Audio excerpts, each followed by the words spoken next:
Hi everyone, Luke here from Weekend Tour Pros. I'm an average swing speed mid-handicap golfer, and in today's video we're going to take the 4 best-selling golf ball manufacturers on the market today. We're going to take their budget-friendly soft golf ball offering and we're going to put them all head-to-head, side-by-side in a test to see how these 4 golf balls compare to each other, if there's any differences, and to ultimately understand if one of these golf balls might be better for you. Right, let's get stuck in.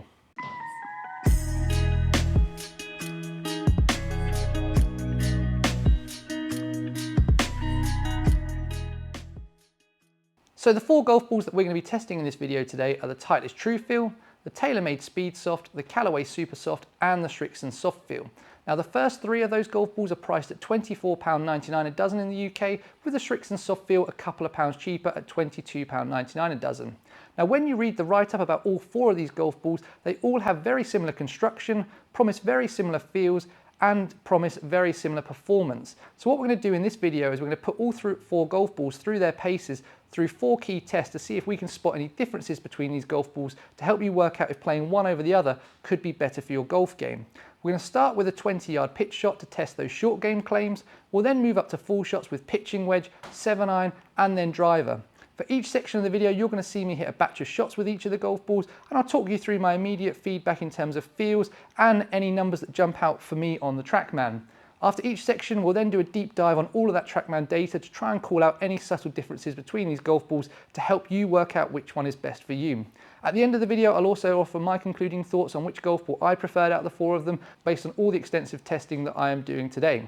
And the one little caveat I want to give before I start this video is I've deliberately picked the 4 best-selling golf ball manufacturers on the market today to try and make this video appeal to as many of you as possible. Now I do know there are lots of other great golf balls at this price point that we could have included in this comparison. For those of you that have watched my channel for some time, you'll know I'm a massive fan of Wilson golf balls and a massive fan of Bridgestone golf balls, so it could have been really easy to extend the test and include those as well, but this video would have ended up being 30-40 minutes long and you'd have probably lost interest with all the data we'd have been talking through. So we're focusing today on the 4 main manufacturers, but if you want to see any more comparisons like this, please do let me know in the comments section down below.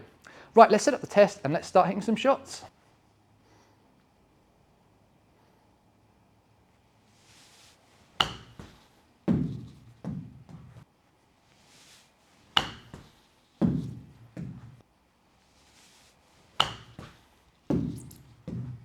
It does feel really nice and soft coming off of the face, and in terms of the numbers that I'm seeing in the bay, everything I usually see out of a golf ball at this price point in terms of higher launch angles, higher peak heights, basically just a slightly more loopier ball flight, and I'm expecting to see all 4 golf balls do the same. So really in this part of the test, it's just do any of them offer anything a little bit different or maybe a little bit more spin.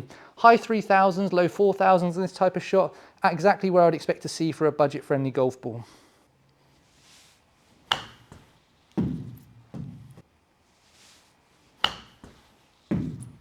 Feeling like it's performing quite consistently as well, which is again maybe something that one of these golf balls might differentiate itself from the other by doing. But yeah, in terms of this part of the test, numbers in terms of spins do seem quite consistent around that sort of high 3000s. Maybe the odd one just creeps into the to the early 4000s.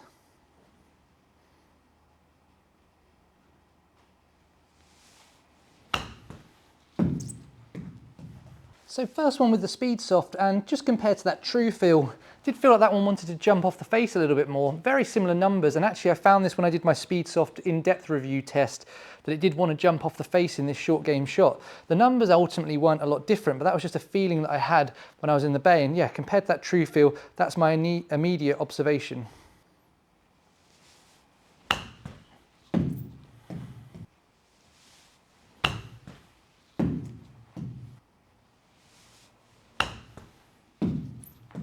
In terms of feels, not noticing anything different between the 2 golf balls that we've tested so far. This one also feels incredibly soft, also delivers that very dull sound that we're used to hearing off of these types of golf balls, so nothing discernibly different so far.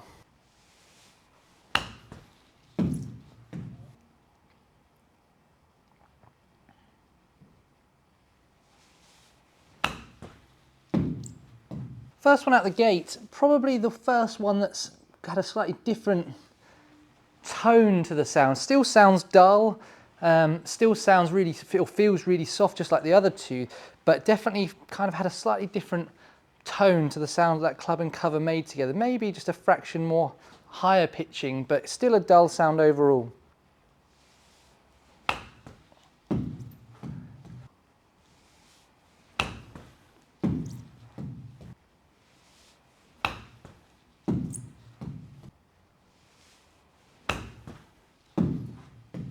Now I might be wrong, but I think that's the first one we've seen spin above 4,300, albeit 4,301, but it might be the highest spinning shot we've hit so far. Again, it could be just down to me having the best strike of the day on that one, but it is just worth noting.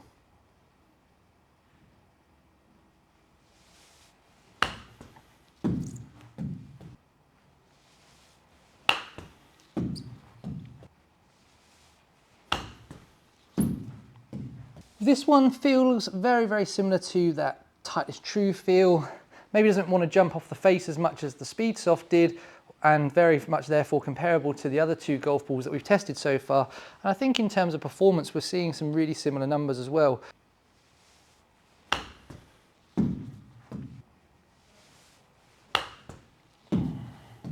Right, let's take a deep dive into the data from those 20-yard pitch shots. Now, starting on the left-hand side, you'll see that all four golf balls delivered very similar ball speeds with only 0.1 mph difference from fastest to slowest. However, interestingly, the Srixon, Callaway and TaylorMade all delivered very similar smash factors too, whilst the Titleist TruFeel was significantly lower given that it had the highest clubhead speed and the lowest ball speed. In terms of their ball flights, the peak heights were identical throughout at 12 feet, but as we work our way from top to bottom of the list, we get a slightly more flatter, more penetrating ball flight with the Srixon soft feel, through to a higher, more loopier ball flight with the Titleist TruFeel, with the Callaway and the TaylorMade somewhere in the middle. Spin rates were all very similar, with less than 100 RPM difference between the lowest spinning ball, the TaylorMade SpeedSoft at 3833 RPM, and the highest spinning ball, the Callaway Supersoft at 3919 RPM. What does that all mean in terms of your ability to stop the ball quickly on the green? Well, the Titleist TruFeel stopped quickest at 4.5 yards, whilst the Srixon Softfeel stopped after 4.9 yards. That's 18 inches of difference between all four golf balls. So in this part of the test, all four golf balls performed near identical, with the only noticeable difference being that Titleist TruFeel coming off the face a bit softer and a little bit slower. Right, now let's move up to the pitching wedges and see if these golf balls start to differentiate themselves.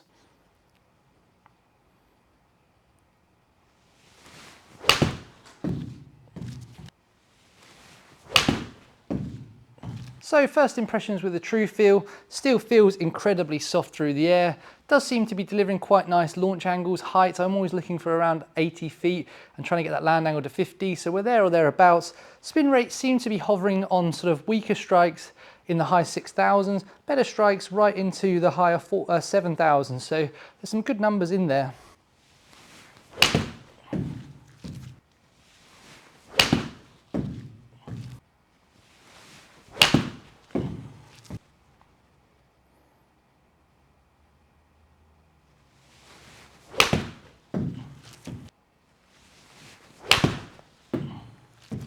So a couple of shots in with the SpeedSoft, not noticing anything different in the data versus the TruFeel, but again, just like in that short game shot, it does really feel like it wants to explode off of the face and does give that impression of speed, even if maybe the numbers don't look any different. That's just something worth calling out.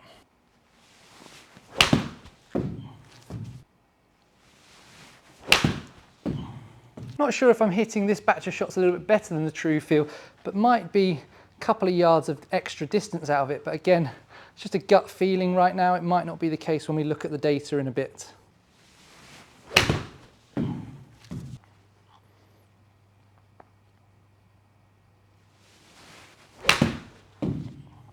First one out the gate with the Supersoft has launched incredibly high. But again, this does feel like it wants to jump up a couple more yards. I was pulling the Titleist down the right hand side and not getting maybe as high as this. Again, just noticing a very subtle higher pitch acoustic with the Supersoft.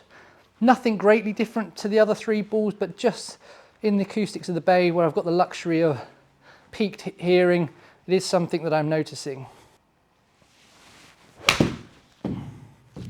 Yeah, another one that is incredibly long.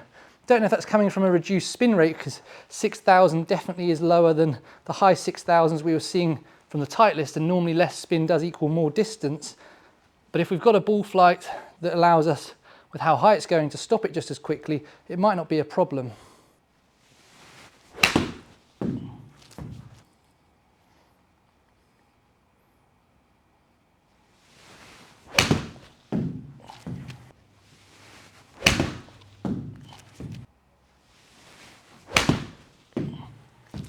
Interesting there, we've hit a really nice one, and it's still a good distance, but not as much as I was getting out of the Supersoft, which I've just hit before. And I was worried it was all about me just maybe getting a little bit faster as I was going along, and that might prove that it's not necessarily just that.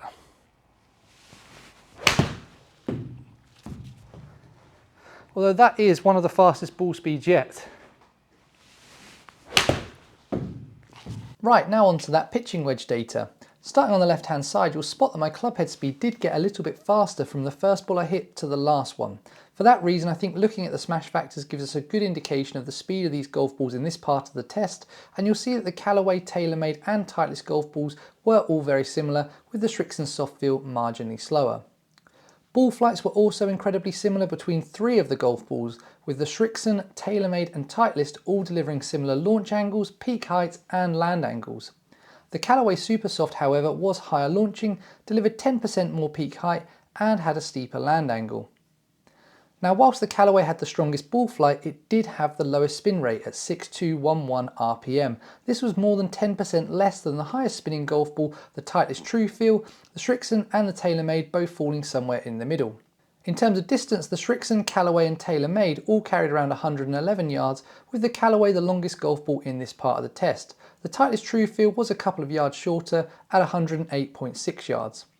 Now, whilst the Titleist TruFeel was the shortest ball through the air, the spin rate and ball flight it delivered did mean it stopped quickest at 4.1 yards, whilst the stronger ball flight of the Callaway offset its lower spin rate as it stopped second quickest at 4.4 yards. The TaylorMade SpeedSoft rolled out the most at 4.8 yards, meaning the difference between the quickest and the slowest to stop was only 0.7 yards. In terms of dispersion, you'll see that my batches of shots with the Titleist TruFeel and Callaway Supersoft were the tightest, with the Srixon and the TaylorMade very comparable. So in this part of the test, the data tells me that if you need extra spin and control, the Titleist TruFeel is the slightly better ball for you, whilst if you're someone who needs a higher, more towering ball flight, then the Callaway Supersoft could be the right option for you, especially if you're prioritising wedge distance.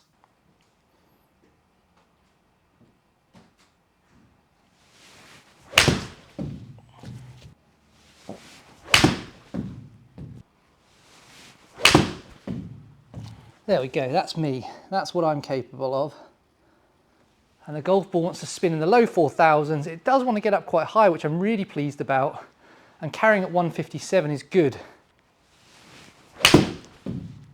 Yeah, just an absolutely phenomenal golf shot.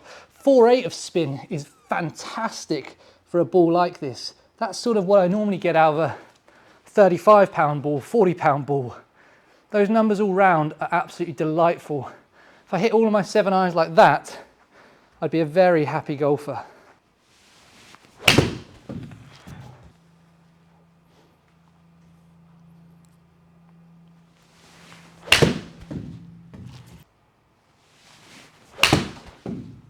Some really good distances here, but that one there is because of a result of low spin versus what we saw out of the TruFeel.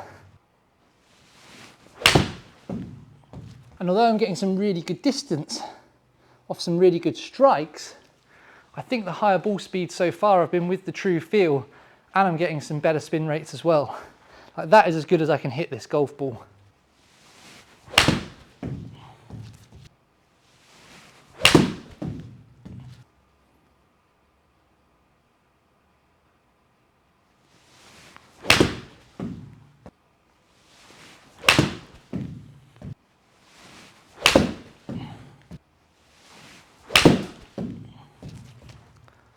Best one yet with the Supersoft. I must admit, we are absolutely sweating in here. I'm having a towel down, wipe sweat off my glasses. It is warm in the bay today, people.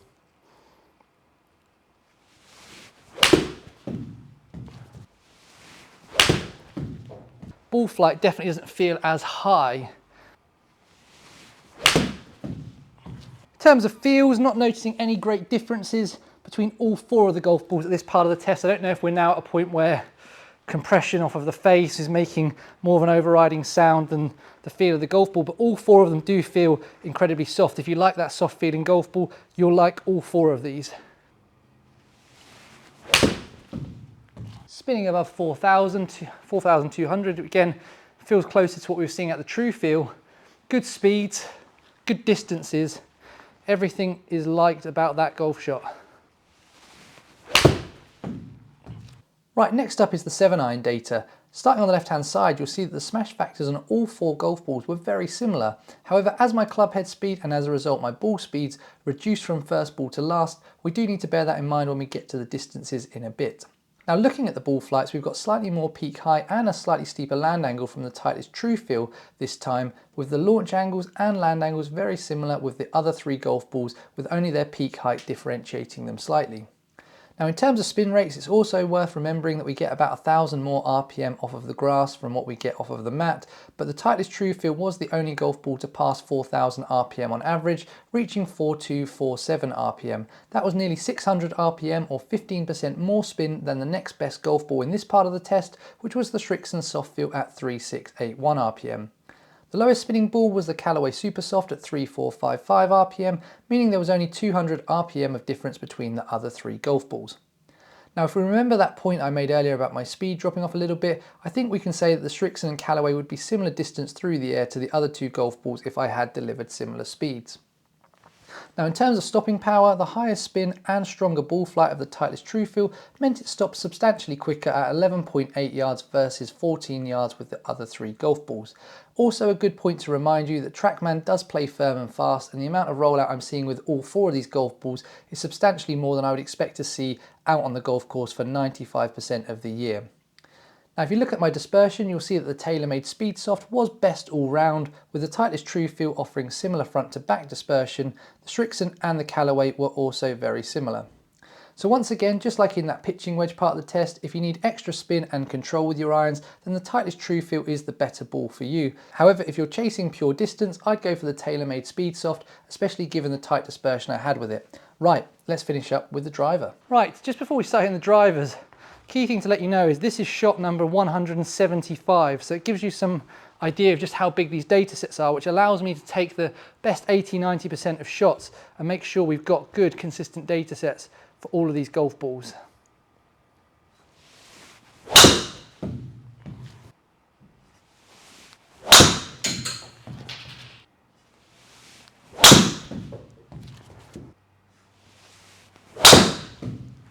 What I would say is the one that we got 216 is a surprise to me, because normally when we get to these kind of golf balls, the distance gains I get maybe with the mid irons, I tend to lose with the driver. So for me to carry one 216 with this golf ball is as good as I would carry with a premium golf ball. If I touch on the 220 mark, that is as long as I can hit driver.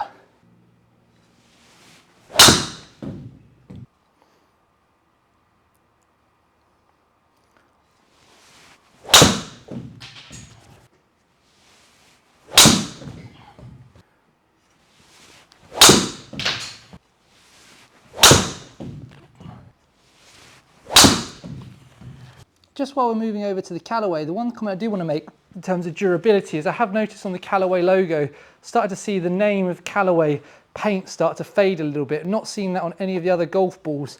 Again, not compromising the performance of the golf ball anyway, it is just the paint, but it's just something worth noting because I know durability is important to a lot of you guys.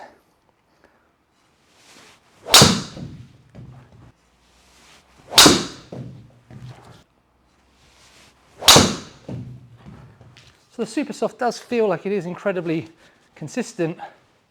I am getting some good numbers out of it, but it's not as long as the best one that we saw out the TruFeel so far.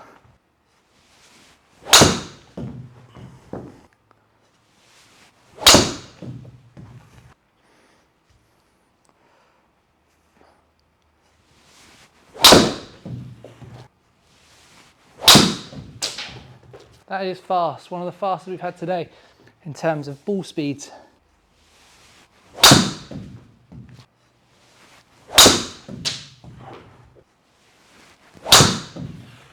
Right, let's take a final deep dive into that driver data. Now you'll see my club head speed was very similar with all 4 golf balls, with smash factors nearly identical except for the TaylorMade SpeedSoft, which was a touch slower in this part of the test. In terms of ball flights, we've got 2 pairs of data here really, with the Titleist and the TaylorMade both offering a touch more launch and peak height, whilst the Srixon and the Callaway delivered a slightly flatter, more penetrating ball flight. Spin rates were, just like in that short game test, almost identical, with only 136 RPM between the highest spinning golf ball, the Titleist TruFeel, and the lowest spinning golf ball, the Srixon SoftFeel. In terms of that all-important distance, we can see that things have flipped around from the pitching wedge part of the test, whereby this time the Titleist TruFeel delivered the longest carry at 210 yards on average, whilst the other 3 golf balls all carried around the 207 yard mark. However, due to their flatter and more penetrating ball flight, the Srixon and Callaway were nearly as long overall as the Titleist TruFeel at 233 yards and 232.7 yards versus that 233.8 we got with the Titleist. The TaylorMade was the shortest ball in this part of the test at 231.6 yards. The Callaway Supersoft did deliver the tightest dispersion left to right, whilst the front to back dispersion was similar for all of the golf balls. So if your priority is maximising driver distance with a stronger ball flight, I'd go for the Titleist TruFeel, whereas if you want to maximise distance with a flatter ball flight and more rollout, then look at the Srixon SoftFeel. If hitting straighter drives is your primary goal, then the Callaway Supersoft could be the ball for you. Right, so you've seen me hit the shots, you've heard me talk through the data, now it's time to wrap all of that up into some concluding thoughts and some recommendations for the different type of golfer watching down the lens. Now just before I do that, I just want to call out the consistency of all 4 of these golf balls did impress me all the way through the test. And what that proves to me is that if you're an average golfer like me who perhaps loses a couple too many golf balls, you don't have to break the bank to get some really good performance and pay that premium price tag, because all 4 of these golf balls certainly offer some performance characteristics that should help you as the average golfer. Now onto those recommendations. Now if you are the golfer that's price conscious, then definitely play the Srixon SoftFeel. It's the cheapest golf ball in this test, and as we've been able to see through all 4 parts of the test, it's certainly kept up with the other 3 golf balls. Now if you're the golfer that's trying to maximise control and spin rates, then the Titleist TruFeel is definitely the golf ball for you. We saw all the way through the test, it definitely was the highest spinning golf ball, and it was still incredibly long off the tee as well. If you're the golfer that needs as much help as you can in the bottom end of your bag, maybe some higher flighted longer wedges and a bit more short game spin, then definitely play the Callaway Supersoft, because that's where that golf ball excelled in that part of the test. Equally, if you're looking for the best all-rounder golf ball, then I would play the TaylorMade SpeedSoft. It wasn't the best in any part of the test, but it was never the worst either, and it therefore offers some really good performance from all parts of the golf bag. Now if you don't ask me which do I think is the best budget-friendly soft golf ball, I think it's a no-brainer. I think it's the Titleist TruFeel based on the testing that I've done. It was able to deliver really good distance off of the tee, kept up with the other golf balls in terms of distance through the key parts of the test, but did offer the maximum amount of spin and control on all the key parts of the test as well. And I think that's what most golfers are looking for. So if you've not tried the Titleist TruFeel, definitely pick up a sleeve, pick up a box, and let me know what you think to it. Now what I'd love to hear in the comments down below is, do you agree with the test results? I am just one golfer. Yes, I'm an average golfer with an average swing speed, but I definitely do swing it differently to every single one of you watching this video. So my results may be a little bit different to what you see either out on the golf course or in your own testing. So let me know down in the comments below if you've seen different results. Equally, let me know if watching this video has made you want to try a different golf ball, and I'd be really keen to hear the results that you see with it as well. Now all that's left for me to say is, if you like the video, please do smash that thumbs up button. It really does help golfers like you to find my content on YouTube. And if you're not yet subscribed to Weekend Tour Pros, hit that button down below, and if you ring the bell icon, you'll get a notification every single time one of my videos lands on YouTube. Thank you so much for watching. I hope you have a great day. Goodbye.